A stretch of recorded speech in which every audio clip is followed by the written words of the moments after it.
Hello अस्सलाम वालेकुम everyone back to my channel angel Rita YouTube blog. তো বন্ধুরা, আমি আপনার সাথে কথা বলতে চাই যে ঈদ শেষ, ঈদ এখন আমাদের শেষ হয় নেই। ঈদ তো আমাদের জন্য অনেকদিন থাকে, আমার জন্য তো ঈদ 7 দিন থাকবে। আমি 7 দিন পর্যন্ত ঈদের আনন্দ উদযাপন করি। তো আমি আপনার সাথে একটা কথা বলতে চাই। আপনারা জানেন কিছুদিন আগে যে একটা শিকা নামে মেয়ে ছিল জুনিয়র সাকিব, ওনার পুরো সংকটটা কেটে দিয়েছিল। তারপরে মহিলাটা জেলে ছিল, 9 মাস সে জেলে ছিল।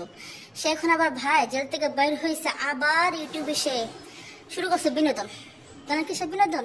ভালো কথা, তুমি 9 মাস জেলে ছিলা, তুমি ভুল করছো। ও মা গো, বেডি তো এখন আইসা আবার বেরিয়ে গেছে। সে বলতেছে সে নাকি 9 মাস জেলে থাইকা 3 মাসে পাগল পাগল ছিল, তারা নাকি পুলিশরা নাকি সালাম করতো, সেলুট দিত। আচ্ছা, আমার কি মনে হয় উনি কি পুলিশ ছিল নাকি পুলিশ মানে চাকর ছিল না? আমার তো মনে হয় যে পুলিশ ছিল না, ওই মহিলাই পুলিশ ছিল, তার জন্য ওনারা সিলেক্ট করতো। যাই হোক, ভালো কথা। উনি জেল থেকে আইসে কি সুন্দর কথা বলতেছে যে আমি জেল থেকে আইসি, যে ফর্সা হয়ে গেছি, সুন্দর হয়ে গেছি। উনি কি জেলে ছিল নাকি পার্লারের জেলে ছিল? বুঝেন তাইলে আপনারা বুঝে নিন। তারপরে এখন আবার আইসা ওই ভিডিও জুনিয়র সাকিব বেনা ঢংরাং শুরু করছে। আমি মনে করি ওই শিকা নামে যে মহিলা, ওই বুইরা ভিডিওর সমস্যা আছে। ক্লিয়ার কইছি জানেন? ওই ভিডিও আরো কয়েকবার যে জুনিয়র সাকিব নিয়ে যে ওনার মেয়ে কিনা বিচার দলা করছে, ওরে ওই ছেলে নাকি ওনার হাজবেন্ড নাকি মেয়ের দিকে তাকাইছে, এত কিছু পরে এই মহিলা কি করে ওই ছেলের সাথে সংসার করছে।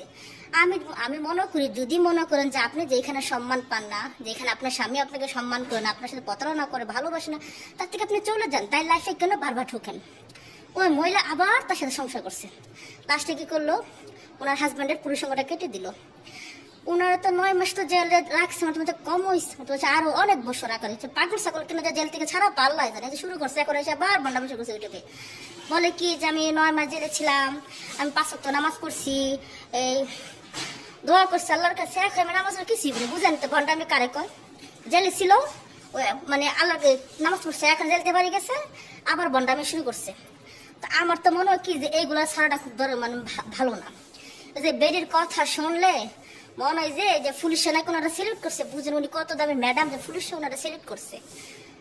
একটা মানুষের লাইফের যে জীবনটা নষ্ট করতে ছেলেটা, আমি মনে করবো যে হ্যাঁ ওই মহিলারও দোষ আছে, ওই পুরুষেরও দোষ আছে, ঠিক আছে। কিন্তু ওই মহিলা যদি এটা মনে করেন যে আগে থেকে ইয়ে করতো, যে লোকটা আমাকে সম্মান করে না, তার সাথে আমি কেন থাকবো, চলে যেতে পারতো। এত কিছু করার দরকার ছিল না। বারবার ওই ছেলের কাছে কি এমন মধু আছে যে ওই ছেলেটা বারবার গেছে।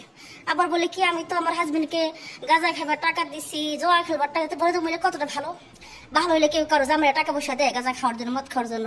ওইটি পাগল সাগর না? এখন দেখবেন ওই বেরি ইউটিউবে এসে হারে কিছু পাগলাই আল্লাহ গোল্লা, মানে বিনোদনের বেতন কারে কয়, মানে জেল থেকে আবার পাগল ছাড়া পাইছে। কদিন জেলে ছিল, ভালো ছিল।